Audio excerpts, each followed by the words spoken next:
નમસ્કાર મિત્રો, અમારી યુટ્યુબ ચેનલ માનવ જ્ઞાનમાં તમારું સ્વાગત છે।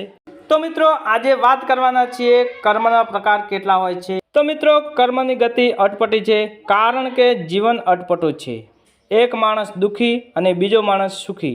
ન્યાય નીતિ ધર્મથી પવિત્ર જીવન જીવનારા લોકો દુઃખી દેખાય છે। માટે ત્રણ પ્રકારના કર્મ હોય છે। પહેલું છે ક્રિયામાન કર્મ, બીજું છે સંચિત કર્મ અને ત્રીજું છે પ્રારબ્ધ કર્મ।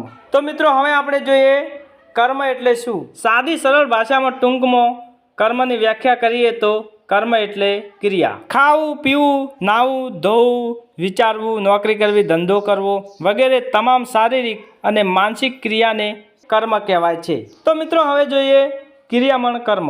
માણસ સવારે જાગે અને ઉઠે ત્યાર સુધી, રાત્રે સૂઈ જાય ત્યાં સુધી તે જે કર્મ કરે છે તે ક્રિયામાન કર્મ કહેવાય છે। કર્મ કરે તે અવશ્ય ફળ આપે છે। ફળ આપીને જ શાંત થાય છે। દાખલા તરીકે તમને તરસ લાગી, તમે પાણી પીધું, પાણી પીવાનું કર્મ કર્યું, તરસ મટી ગઈ, કર્મ ફળ આપીને જ શાંત થઈ ગયું।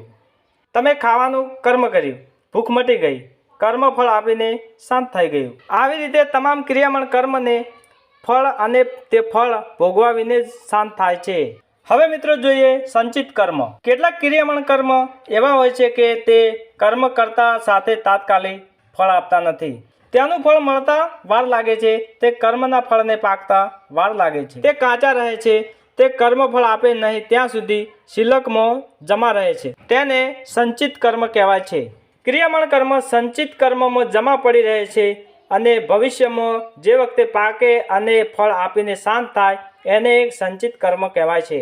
તો મિત્રો હવે આપણે જોઈએ પ્રારબ્ધ કર્મ। સંચિત કર્મ પાકીને ફળ આપવા માટે તૈયાર થાય તે કર્મને પ્રારબ્ધ કર્મ કહેવાય છે। જે સંચિત કર્મો પાકીને ફળ આપવા તૈયાર થાય તેવા પ્રારબ્ધ કર્મો ભોગવવાને અનુરૂપ શરીર જીવને પ્રાપ્ત થાય છે અને તે શરીરકાળ દરમિયાન તે પ્રમાણે પ્રારબ્ધ કર્મ ભોગવ્યા પછી જ દેહ પડે છે। પ્રારબ્ધ કર્મ ભોગવવાને અનુરૂપ દેહ, આરોગ્ય, સ્ત્રી પુત્રાદિક, સુખ શાંતિ વગેરે તે જીવનકાળ દરમિયાન જીવને આવી મળે અને તે પ્રારબ્ધ કર્મ પૂરેપૂરા ભોગવ્યા સિવાય દેહને છુટકારો મળતો નથી। ગળપણમાં લકવો થાય અને 10 વર્ષ સુધી ખાટલામાં પડ્યા રહીએ છીએ તો પણ જ્યાં સુધી પૂરેપૂરા પ્રારબ્ધ કર્મ ભોગવ્યા નથી ત્યાં સુધી દેહને છુટકારો મળતો નથી। બીજા સંચિત કર્મો પાકીને ફળ આપવા તૈયાર થયા હોય તે પ્રારબ્ધ કર્મના ફળ ભોગવવાને અનુરૂપ એવા બીજા દેહ જીવ ધારણ કરે છે। જ્યાં સુધી દેહ ધારણ કરવો પડે ત્યાં સુધી